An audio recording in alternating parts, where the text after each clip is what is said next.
this past Friday, our pal King Mo Lawal, big win over Rampage Jackson. And then he went straight from Chicago to Orlando to take in WrestleMania, and he didn't stay true to his word. Unbelievable. What a shocker.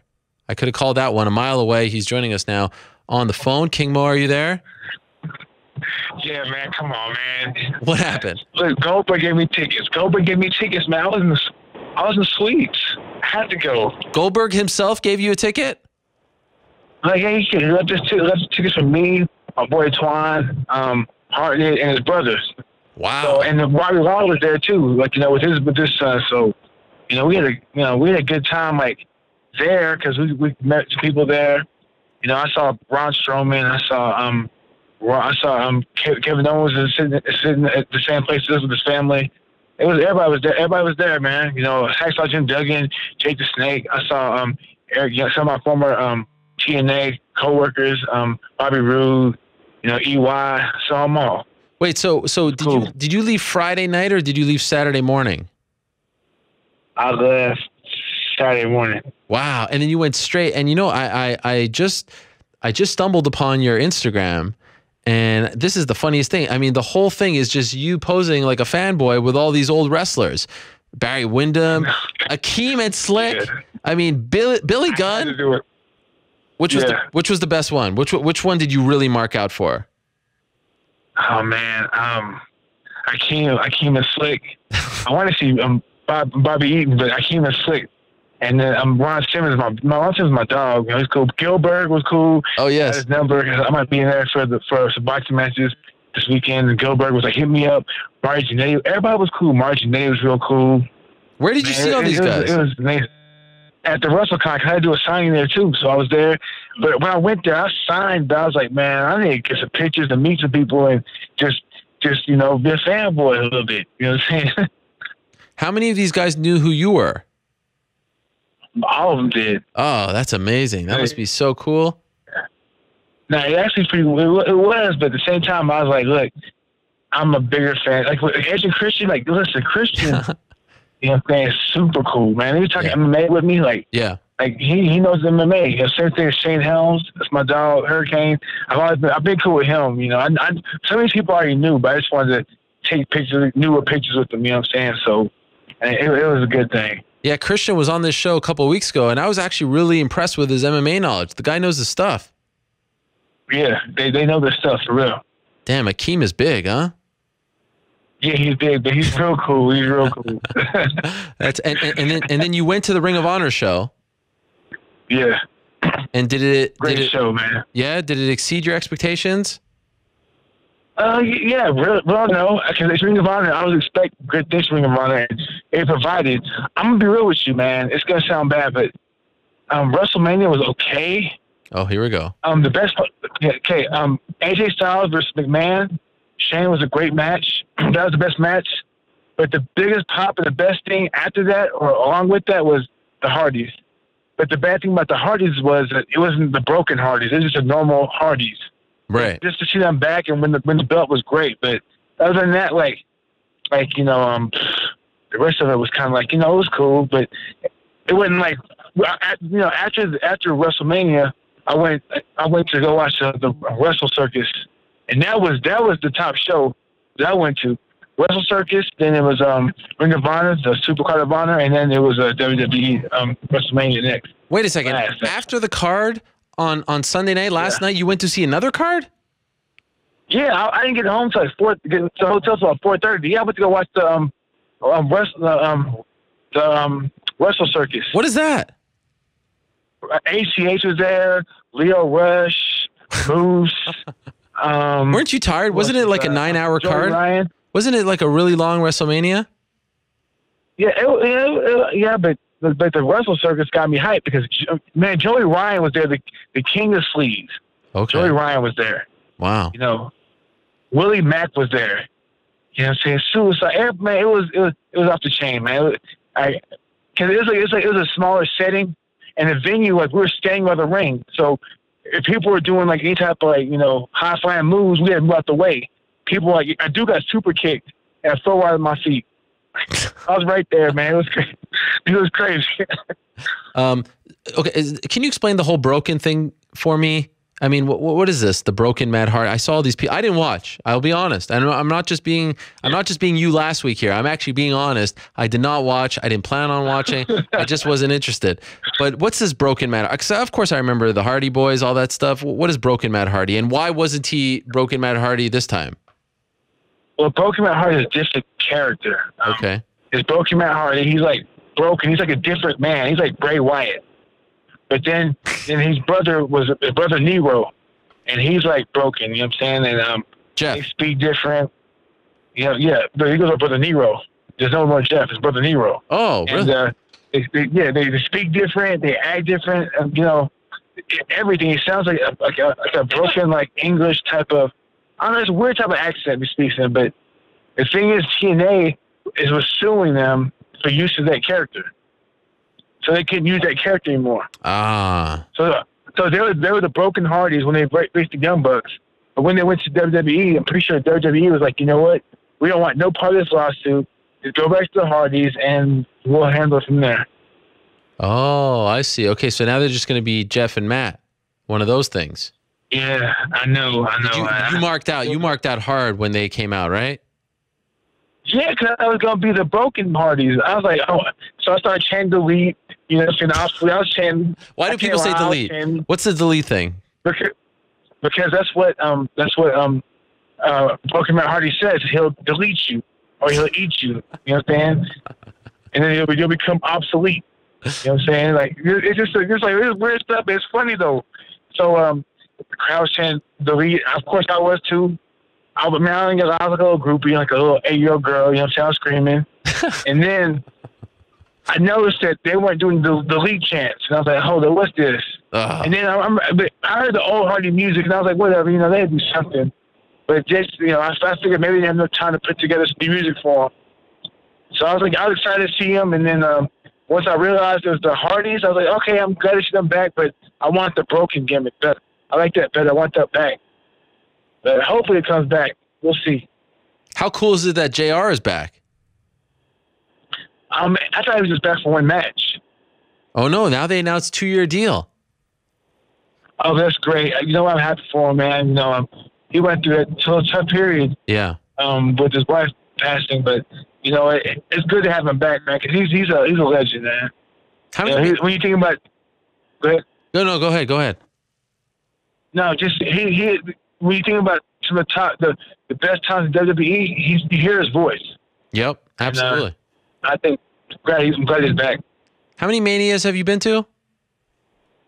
That's my first one. For real? Wow. Yeah. It must have been cool with the ramp, that huge ramp, all that stuff. I mean, come on, you must have loved it.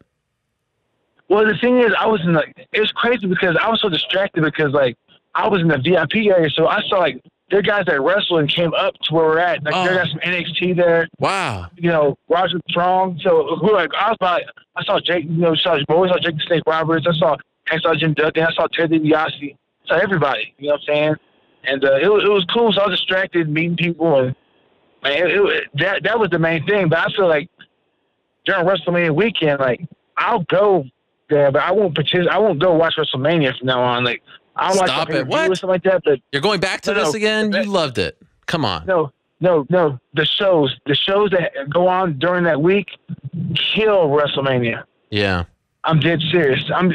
There's no ifs, ands, or buts about it. The Wrestle Circus, I'm a big fan now. Because some of the stuff I've seen them do on that card was ridiculous. I've never seen before.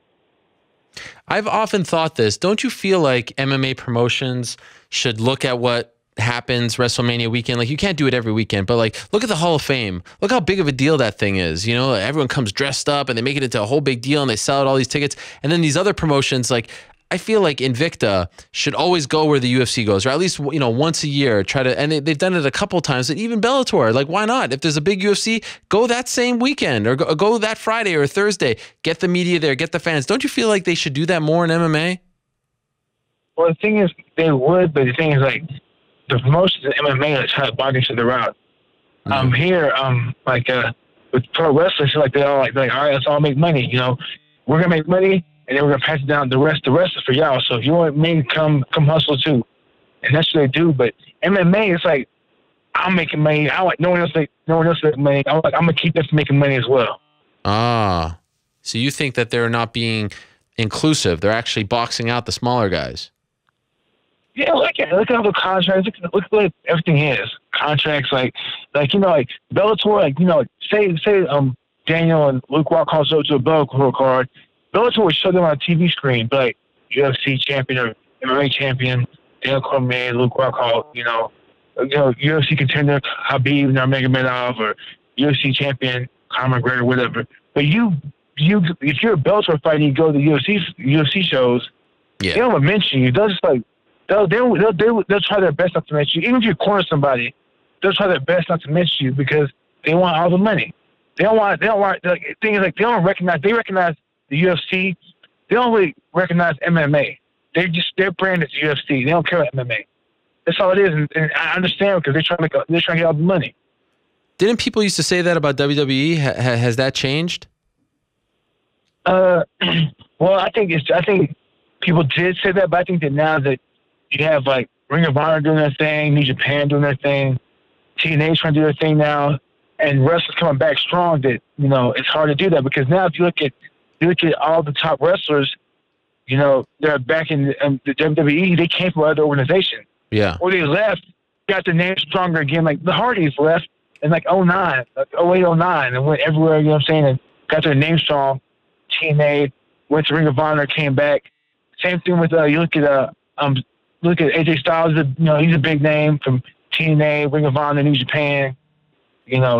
Kevin Owens, all those guys. They all came from different organizations. The big names came from different organizations and made names for themselves immediately when they got there.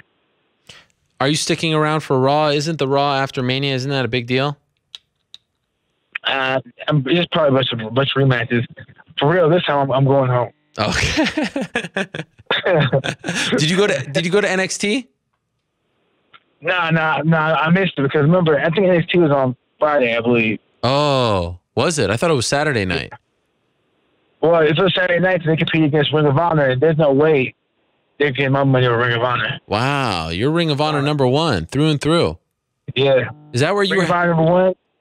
Wrestle Circus number two now. Wow, look at Wrestle Circus coming out of the woodwork. Yeah, you were hanging out with John Pollock and Wei Ting. Yeah, man. I was with everybody, man. Damn. Everybody. It's hilarious to see you go from like being a fighter at main eventing on Spike and then taking all these pictures. Did you see Triple H, Stephanie, like any of the McMahons? Nah, I didn't see them. You don't care to see them, right? I saw. No, it's not. I'm more. I want to see people that actually like help change my life for us, that entertain me. You know what I'm saying? Like, sure. Those people are the ones that matter the most. Like the old school wrestlers mean the most to me. Like Barry Windham, when I saw him, like I actually told him that I actually thought about coming out to the West Texas Rednecks. You know what I'm saying? I told him about that. So I laughed. What did he say? No, but man, he started laughing. Everybody started laughing because that was a jam. Remember for a while, for a period, I was posting the videos. That was my jam for a while. It was the best. It was the best. By the way, you didn't give us the dance on Friday. I know, man. I forgot. I was too tired trying to lift Quentin. Yeah. Okay, so heavy. I suppose we should talk about that. What did you think when you found out that he weighed 253 pounds? Well, I figured that he was going to be that big anyway because I thought that maybe he thought if he was bigger, he'd try to muscle me or something. Mm-hmm. I have no idea. I know he trained with Phil Davis and some other guys. I know that is. I was expecting a different Quentin Jackson to come forward, but to see him go backwards in the lower stance threw me off. And then I lost focus in the second round because the fight broke out in the crowd. And I was trying to look at it. What? I don't know what. Yeah. When we get to the cage, the fight broke out, and I saw the crowd stand up, looking to the left. And I was trying to look at the fight. You know what I'm saying? I don't know what was wrong with me, man. Why? It happened to me a lot. I just was focused sometimes. I see things in the crowd or I hear things. I'm like trying to see what's going on. Were you that bored? I don't know, man. How are you even paying attention to that? No, I'm always like that. There are times I'll be fighting, I'll see somebody in the crowd. I don't know what it is, but I'll see somebody in the crowd like, oh, that's so-and-so. First fight in Goku, I noticed Akiyama in the crowd. I thought, that's Akiyama. Well, I don't know why I recognized him or why I noticed him, but I just did. It was just weird. You know what I'm saying? Sexy Yama? Sexy Yama? Yeah. He was at your fight in Bellator? No, Sengoku. Oh, Sengoku. Oh, yeah, yeah, in the yeah. crowd. Yeah. And I don't know, it's weird, man. I think for wrestling, because wrestling, like, you have to be aware of things, like the referees, and you're listening to your corners, and I don't know, there's no out of bounds line, all that stuff. So you kind of multitask a little bit. Okay, so you're blaming him rocking you in the second round on you being distracted, looking at a fight going on in the stands. If that didn't happen, he would never have touched you. It would have been a 30-27 easy. Well, no, the thing is, I lost focus. I'm not gonna blame. I'm not gonna. That's on me. I'm losing focus. That's Sure. on me. I can't blame the crowd. This is me. I lost focus. You know what I'm saying? He got me. He hit me with a few good shots. You know what I'm saying? I was never close to get finished. Like, I was stunned. I was overwhelmed, but I wasn't like, oh, I'm done for. Nah. Because if you notice, like, when someone's really hurt, when the bell rings, they stumble back to their corner. When the bell rang, I walked back like that didn't happen. Like, it was nothing. How much did he hurt you? Like, how hurt were you when he landed those punches? No, I was stunned and overwhelmed because like, what's coming? I was like trying to figure out where it's coming from because he hit me with a good shot, a few good shots, but I wasn't like, oh, I'm done. Let me start to. I wouldn't like you know, like hit the stanky leg and like that, doing the dose being Johnny and the type of crazy dances like that. But I was like, okay, he caught me. Okay, let me get my bearings. Like, you know, oh, he's coming still. You know, that's about it. Could you feel those 40 pounds? I mean, you were trying at times. Did you feel that there was a noticeable size difference between the two? I felt it more after the fight. Oh. Yeah. Where? Like, I'm sore. You know, like usually I'll be sore like that, but like I'm like my muscles are kind of sore from trying to lift them.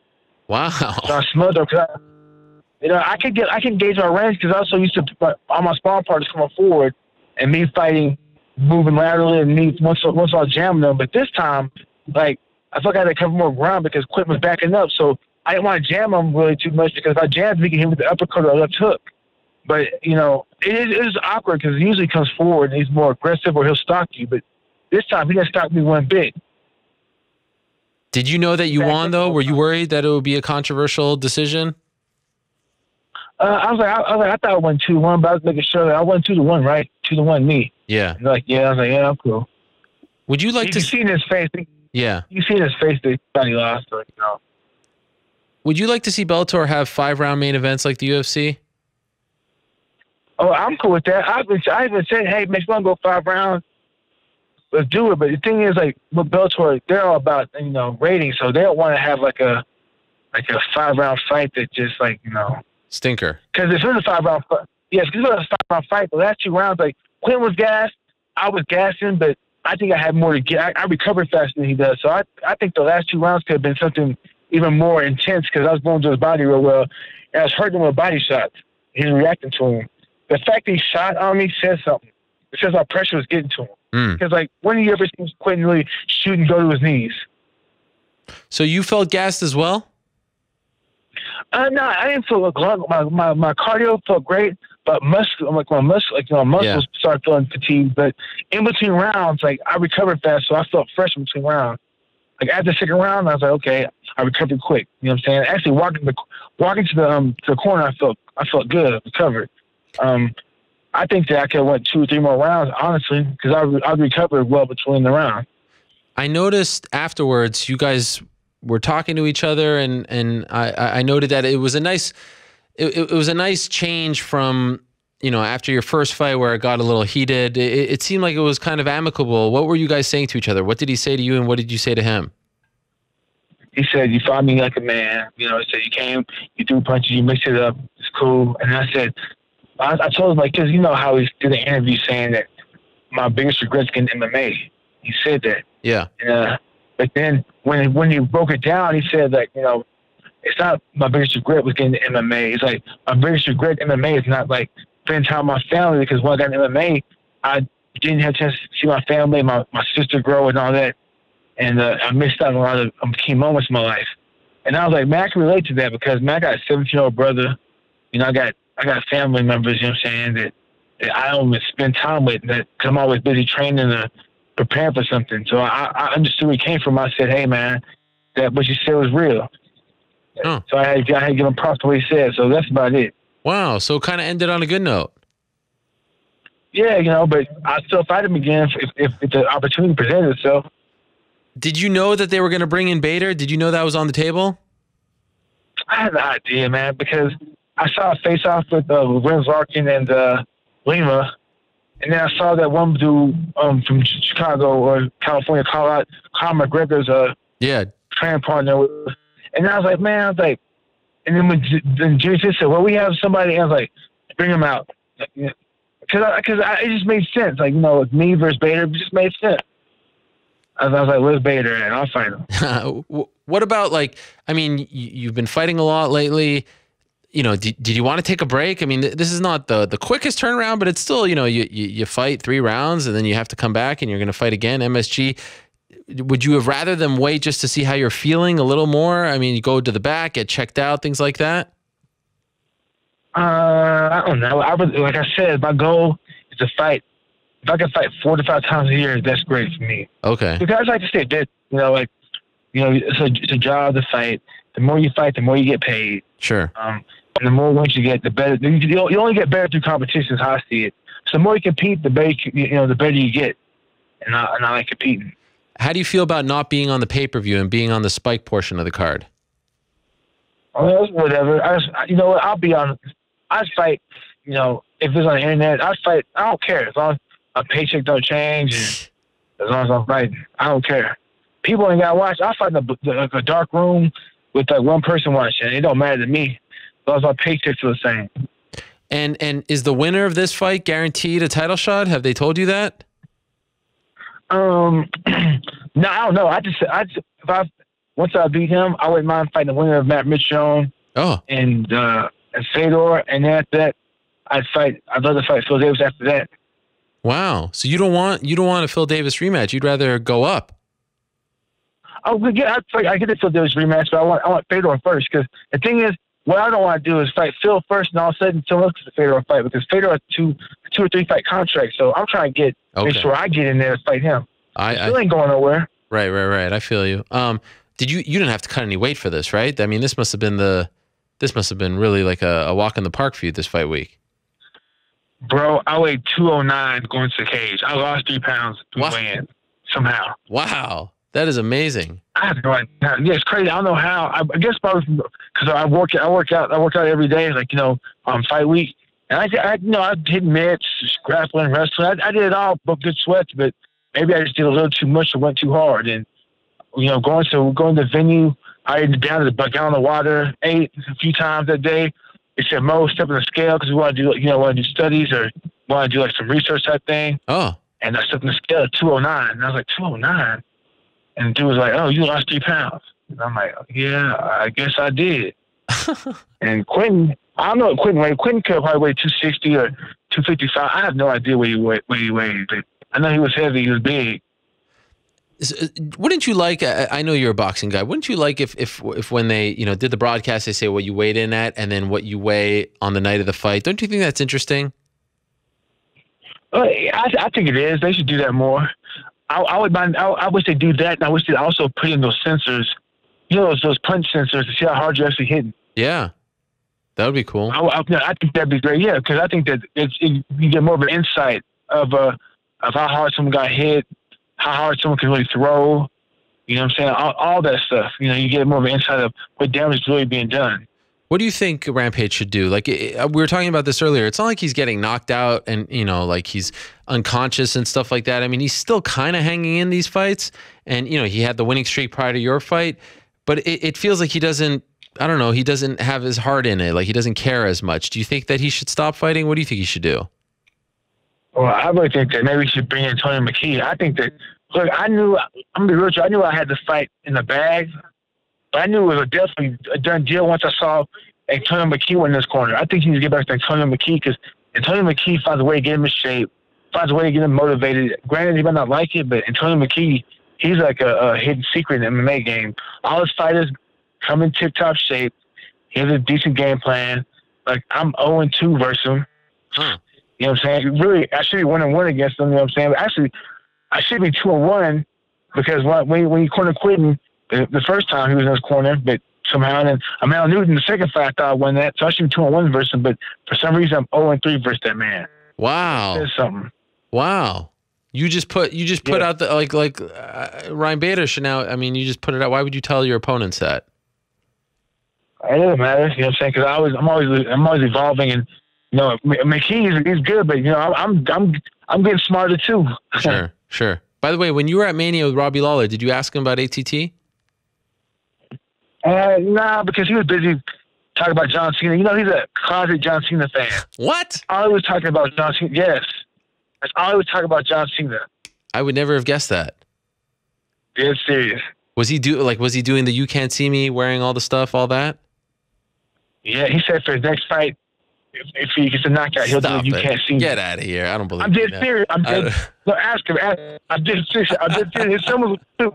His son Glenn was with him too. I'm dead serious. Man, he loves John Cena. Wow. So was he like when John Cena popped the question? Was he freaking out? Like, was he crying? What was he doing? No, well, we weren't in the same area, but when I saw him, he said he was happy for him, and he's like, he hoped things worked out. Man, he was wearing a John Cena jersey. Get out of here. He wore a John Cena jersey. Dead serious, man. I'm dead serious. And he had that orange towel, never give up. Yeah. Had that in his back pocket. Robbie Lawler? Robbie Lawler is one of the biggest John Cena fans, hands down. Was he wearing like the sweatbands and all that stuff? No, he had some jeans on, the jersey, and then the towel in his back pocket. Oh my God! This is the biggest news of the day. We saved the best for last. Robbie Lawler is a closet John Cena fan. Who knew? I didn't think that was I mean, you were surprised by that? I was disgusted. I can't stand John Cena. Wow. You don't like him? You don't have respect for what he's done? I respect him, but I wish he would turn heel at least one time. Like, just one time. We can turn heel. Let me tell you something. If John Cena turned like disgusting heel, F you fans, I don't care about the kids, all that stuff, I would get back into it. I mean, what are they waiting for? The merch? I don't know. You can tell Robbie that. Because Robbie is definitely anti-heel John Cena. He'd be heartbroken. Oh, man. He's at first, like, months ago, he was like, yeah, my son watches it, so I watch it with him. And then, like, one time where, you know, he was talking about John Cena, and I walked in on him, and he was just talking, like, a little bit too much about John Cena, knew his background and everything. This is unbelievable. Wow. I can't wait to talk to Robbie Lawler about this. This is going to be great. He'll give me, like, 4-word answers as opposed to 2, but it's still going to be very exciting. You know? Wow. That is something. Okay, so the highlight of the whole weekend, what was a bigger deal? Meeting all these guys or beating Quinton Jackson? Honestly, what do you think it is? You already know what I'm going to say. I feel like it's meeting the guys, honestly. I know it is. Oh, my God. The fight was good, but meeting, like, I had to fight. I had the stuff booked. So I was like, look, I got to beat Quinn because I can't come meet these guys as a loser. I was like, I was like, I got to meet, you know, Akeem and Slick as a winner. I got to meet Teddy Long and Ron Simmons as a winner. I got to beat Marty Jannetty and Gilbert as a winner. I can't be coming here as a loser. That is amazing. Yeah, so it actually it acted as like a source of motivation. This fight happening the weekend of all this stuff, there was no way you were going to go to Orlando as a loser. This was great for you. Yeah, I saw. And the crazy thing is, the first person I saw was D-Lo. Who said D-Lo cut a promo for me that Mo, after you win, the next day you're flying to Orlando, and I'm gonna see you at WrestleCon. First person I saw when I walked in the building. Wow. Was D-Lo. D-Lo Brown? Yeah, it's my dog, D-Lo. I haven't thought of D-Lo Brown in so long. Wow, it has been a while since I heard of him. What's he doing? Oh man, he's in Vegas right now. You know, just working. Okay, not in the wrestling industry. No, I think he works at Cheetahs with Kama, aka Godfather. Okay, working at a strip club. Yeah. Oh wow, D-Lo. Who knew? Did a lot of these guys watch your fight? Yeah, a lot of them they'll talk to me like, man, boy, Quentin got big, but you grinded them out and got that victory, man. You know, blah blah blah. This is amazing. I'm like, yeah. I was like, wasn't pretty, but they're like, hey, wasn't pretty, but the boy was big. He had like 40, 50 pounds on you, man. You know, we couldn't expect you to stand in front of him and bang, but no, he's a heavy hitter and he's a dangerous fighter. But you out there, you grind him out. I was like, yeah, I had to do what I had to do. There you go. Last thing for you, Mo. Is this like a big deal for you to compete at MSG? I mean, being the combat sports historian that you are, boxing, wrestling, MMA. I mean, is this a big deal? Is this like a bucket list thing for you? I wrestled there before, in the Grappling Garden, but stepping on the scales that Ali and the stepped on, stepped on, that's a big deal for me because I'm gonna take a picture on that and flex hard.